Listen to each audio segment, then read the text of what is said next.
Hello guys, my name is Anand Kumar और आप देख रहे हैं आपका चैनल एजुकेशन पॉइंट। तो चलिए स्टार्ट करते हैं। क्लास 8 मैंने पिछले वीडियो में क्लास 8 का क्वेश्चन 7 तक एक्सरसाइज 1A का कंप्लीट करा चुका था। अब क्वेश्चन 8 आज स्टार्ट करता हूँ। क्वेश्चन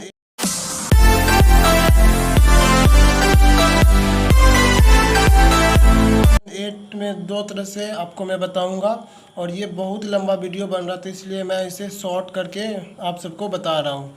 तो arrange the following rational number in the ascending order, इसे असेंडिंग ऑर्डर में करना है।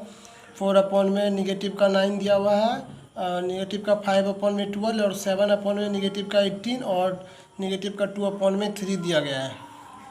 डिनोमिनेटर में तो हमें निगेटिव नहीं रहेगा, हमें इसे भी पॉजिटिव करना पड़ेगा। तो पॉजिटिव करने के लिए हम अगर यहाँ देखिए पॉजिटिव हमने किए तो 4/9 इंटू अगर 1 से कर दे तो ये ऊपर में पॉजिटिव निगेटिव अपॉन में निगेटिव का 4/9 हो जाएगा और 7/18 है। तो इसको हम -1 से अगर इंटू कर देते हैं तो ये भी नेगेटिव का 7/18 हो जाता है। जो जिसका जिसका डिनोमिनेटर में हमें नेगेटिव दिया होगा वही चेंज करेंगे और बाकी बात सबको जैसे है वैसे ही छोड़ देंगे। तो ये वाला हमारा जैसे था कि 5/12 वैसे ही छोड़ दिया, 2/3 सिर्फ ये दोनों को चेंज किए तो ये दोनों हमारा चेंज हो गया। अब ये दोनों का एलसीएम ले लेना है, तो एलसीएम हमारा 36 हो जाता है। ये दोनों का एलसीएम 36 आया ना, तो हमें भी डिनोमिनेटर में 36 ही लाना है। कोई भी डिजिट से अगर इंटू करना है हमें 36 ही आंसर लाना है, 36 ही आना चाहिए डिनोमिनेटर। तो अगर नेगेटिव का 4/9 इंटू 4 से इंटू किए तो 16, नेगेटिव का 36 आ गया और ये नेगेटिव का 5/12 था, ये इंटू किए 3 से तो नेगेटिव का 15/36 आ गया। ये था नेगेटिव का 7/18, तो ये 2 से अगर इंटू किए तो ये हमारा नेगेटिव का 14/36 आ गया। और ये नेगेटिव का 2/3 था, ये अगर 12 से करते हैं तो नेगेटिव का 24/36 आ गया। अब हमें इसे असेंडिंग ऑर्डर में अरेंज कर देना है। तो असेंडिंग ऑर्डर में अरेंज कैसे करें? जो सबसे बड़ा लिखा हुआ होगा निगेटिव में वो समझिए सबसे छोटा होगा, तो सबसे बड़ा से हमें लिखना है। तो निगेटिव का 24/36 और निगेटिव का 16/36, निगेटिव का 15/36, निगेटिव का 14/36। अब हमें जो जिससे हमने लिया है उससे उसी का आगे वाला हमें जो है नीचे लिखना है। तो निगेटिव का 24/36 लिए, तो यहाँ पे निगेटिव का 24/36, तो हमें ये निगेटिव का 2/3 लिखना है। तो निगेटिव का 2/3 लिखा हुआ है और ये 16 का निगेटिव का 4/9 और 15 का निगेटिव का 5/12 और ये निगेटिव का 14/36 का निगेटिव का 7/18। अब हमें बुक से आंसर के लिए हमें जिस फॉर्म में लिखा गया दिया हुआ था बस उसी फॉर्म में हमें लिख देना है। तो निगेटिव का 2/3 और 4/नेगेटिव का 9 और नेगेटिव का 5/12 और 7/नेगेटिव का। अब ये हो गया क्वेश्चन 1 हमारा कंप्लीट। चलिए क्वेश्चन 2 देखते हैं 8 नंबर का। अब इसमें पिछले वाला में हमें 1 से अगर इंटू करना पड़ता था, अब हमें वो थोड़ा ज़्यादा लेंदी प्रोसेस हो जाता है।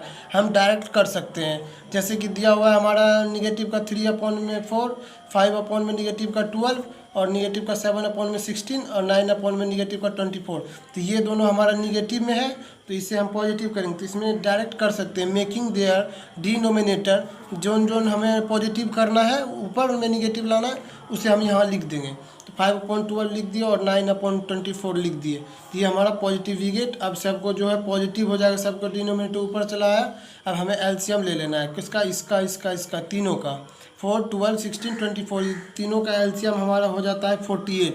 अब 48 हो जाता है तो हमें जो है सबसे अब एक एक करके, जैसे पहले हमने देखा नेगेटिव का 3 में पे कितना इंटू कर देंगे जो हमारा डिनोमिनेटर का 48 आ जाए। सब का डिनोमिनेटर हमें 48 में चेंज करना है। उसके बाद हमें अरेंज करना है असेंडिंग ऑर्डर में। असेंडिंग ऑर्डर में अरेंज कर दिया, फिर हमें जो है सबसे बड़ा असेंडिंग ऑर्डर में करने के बाद हमें जो फर्स्ट में जैसे हम लिए थे नेगेटिव का 3/4 उसको उसमें सबको चेंज करना है सेकेंड बार में। और थर्ड बार में हमें देखना है कि कैसे कैसे लिखा गया है। क्वेश्चन दिया हुआ था हमें कहाँ किस में निगेटिव लगेगा किस में पॉजिटिव लगेगा वो हमें लगा देना है। बस क्वेश्चन 2 भी हो गया हमारा ख़त्म। उसी तरह क्वेश्चन 3 भी है। क्वेश्चन 3 इसलिए मैं इसका वीडियो शॉर्ट में बना रहा हूँ ताकि ये बहुत देर बन जाता है, इसलिए आप इसे देख के नोट डाउन कर लें। आपको जहाँ डाउट हो आप हमें कमेंट करें, बस मैं तुरंत आपको उसका सॉल्यूशन दूंगा। ये क्वेश्चन 4 है, 8 का 4।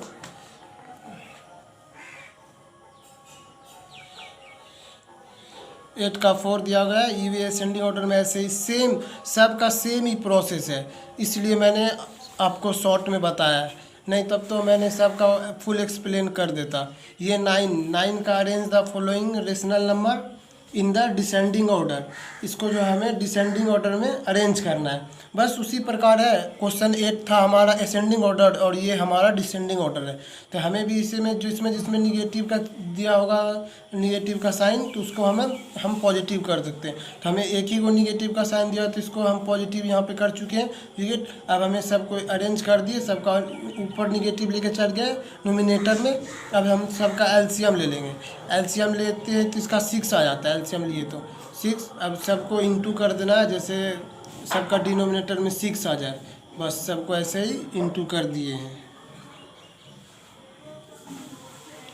अब असेंडिंग ऑर्डर में अरेंज कर देना है और उसके बाद सबका आंसर हो जाएगा। तो क्वेश्चन 1 भी हो गया 9 का कंप्लीट। अब क्वेश्चन 2 देखते हैं। क्वेश्चन 2 में भी वैसे ही दिया गया है, मेकिंग द डिनोमिनेटर, जो निगेटिव में था उन सबको पॉजिटिव किए, उसके बाद सबका एलसीएम लिए, एलसीएम आ गया हमारा 60, फिर सबका इंटू किए, निगेटिव का 3/10 इंटू 6 किए तो 18/60 आ गया। ये 7 में किए, फिर सब ऐसे ही करके हमें करना है। फिर हमें असेंडिंग ऑर्डर में अरेंज कर दिए, डिसेंडिंग ऑर्डर में इसको अरेंज कर दिए। और फिर जो मैंने बताया था कि सबसे पहले वाला, जैसे कि हमें 30 निगेटिव का 34/60 लिया हूँ, तो उसका फर्स्ट वाला आगे वाला लेंगे, तो आगे वाला ही लिए, फिर जाके अरेंज कर दिए, बस ये हो गया हमारा आंसर 2 का। अब क्वेश्चन 3 में भी सेम वही प्रोसेस किए हैं, जो पॉजिटिव में था उसको जो निगेटिव में था उसको पॉजिटिव किए हैं, और फिर एलसीएम लिए, एलसीएम लेते हुए 72 आया तो सबका डिनोमिनेटर में 72 किए, फिर सबको डिसेंडिंग ऑर्डर में अरेंज कर दिए। डिसेंडिंग ऑर्डर में अरेंज करने के बाद सबको आंसर जैसे क्वेश्चन में दिया गया था वैसे ही सबको अरेंज कर दिए। हमारा 3 भी हो गया कंप्लीट। और क्वेश्चन 4 हमारा दिया गया है, निगेटिव का 10/9, इसमें तो हमारा कोई निगेटिव में डिनोमिनेटर दिया हुआ है ही नहीं, तो हमें इसको पॉजिटिव में कन्वर्ट करना ही नहीं है, इसलिए डायरेक्ट हमको एलसीएम लेना था। एलसीएम 11, 22, 33 एंड 44 का लिए तो आ गया 132, इसका एलसीएम लिए तो 132 आ गया। तो हमें किससे इंटू करें जो हमारा सब में 130 आ जाए, तो यहाँ पे मिस्टेक हो गया है, 10 से अगर करते तो 120 आ जाता है, और ये 12 बार में 132 आता है, 32। तो ये हमारा हो गया। फिर सब ऐसे ही चलता रहा, तो वैसे ही इंटू करना है। फिर ना इस डिसेंडिंग ऑर्डर में सबको चेंज कर देना है, डिसेंडिंग ऑर्डर में सबको करने पे यहाँ पे 120 होगा, सबको अरेंज हो गया। फिर जैसे क्वेश्चन में दिया गया था वैसे ही हमें लिख देना है, और ये हमारा हो गया क्वेश्चन 9 भी कंप्लीट। अब क्वेश्चन 10 देखते हैं। क्वेश्चन 10 में बोला गया है क्या, every whole number is a rational number. हर होल नंबर एक होल नंबर तो आपको पता है कि 0 से स्टार्ट होता है, अगर 0 लग गया तो वो होल नंबर कहलाया जाता है। 0 से 1 2 3 4 या इन्फिनिटी तक वो होल नंबर होगा। अगर 0/1 लिख दें तो ये 0 हो जाएगा, अगर 1/1 लिख दे तो ये हमारा कट के 1 से 1 कट जाएगा, तो ये हमारा 1 हो जाएगा, 1 ही रह जाएगा। तो 2/1 में अगर 0 लिख देते हैं तो 1 से अगर काटते हैं तो 2 बार में ही कटेगा, तो ये 2 ही हो जाएगा। इसलिए होल नंबर के नीचे हमेशा 1 छिपा हुआ रहता है, इसलिए ये स्टेटमेंट ट्रू है। अब क्वेश्चन 2 देखते हैं। 10 का क्वेश्चन 2 ये बोल रहा है, every integer is a rational number. Her integer क्या रेशनल नंबर हो सकता है? हाँ, क्यों नहीं हो सकता? ये हो सकता है, क्योंकि इंटीजर तो हमने बताया था कि 0 से लेके 1 2 3 4 ये चलता रहेगा इन्फिनिटिव तक। और ये निगेटिव का 1, निगेटिव का 2, निगेटिव का 3, निगेटिव का 4, ये भी हमारा चलता रहेगा। तो ये हमारा इंटीजर हो गया। तो हमने बताया था कि इंटीजर के नीचे भी एक छिपा हुआ रहता है, नहीं कुछ दिया गया है तब पर भी सबके नीचे 1 मान के चलिए हमारा छिपा हुआ है, हमें पता नहीं। तो ये हमारा पूछ रहा है रेशनल नंबर, ये रेशनल नंबर, ये रेशनल नंबर हो सकता है? यस, क्यों नहीं हो सकता? क्योंकि हमें तो पता है कि रेशनल नंबर होने के लिए पी बाई क्यू के फॉर्म में होना चाहिए। तो ये तो हमारा पी बाई क्यू के फॉर्म में है ही। जैसे कि निगेटिव का ले लेते हैं 1/1। तो ये तो हमारा पी बाई क्यू के फॉर्म में है, पी बाई क्यू के। क्यू तो नॉट इक्वल टू 0, अगर यहाँ क्यू के जगह पे तो 0 तो नहीं है, तो ये हमारा रेशनल नंबर क्यों नहीं हो सकता? इसलिए हमें ये हमारा स्टेटमेंट ट्रू है, ये हमारा ट्रू है। अब क्वेश्चन थर्ड देख लेते हैं। क्वेश्चन थर्ड में बोला गया है 0 is a whole number but it is not a rational number.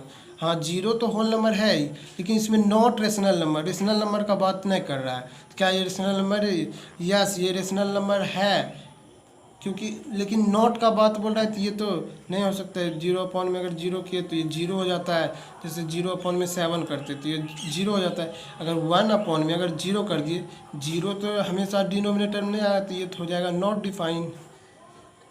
इसलिए हमारा काहे कि नॉट रेशनल बोल रहा है, तो ये रेशनल के नहीं कहलाएगा, ये रेशनल नहीं होगा, तो ये फॉल्स हो जाएगा ये, क्योंकि हमारा ये होल नंबर रेशनल नंबर है। ये नॉट जो लग गया ना, इसलिए हमारा ये फॉल्स स्टेटमेंट हो रहा है। तो क्वेश्चन हमारा 1A का हो गया टोटल कंप्लीट।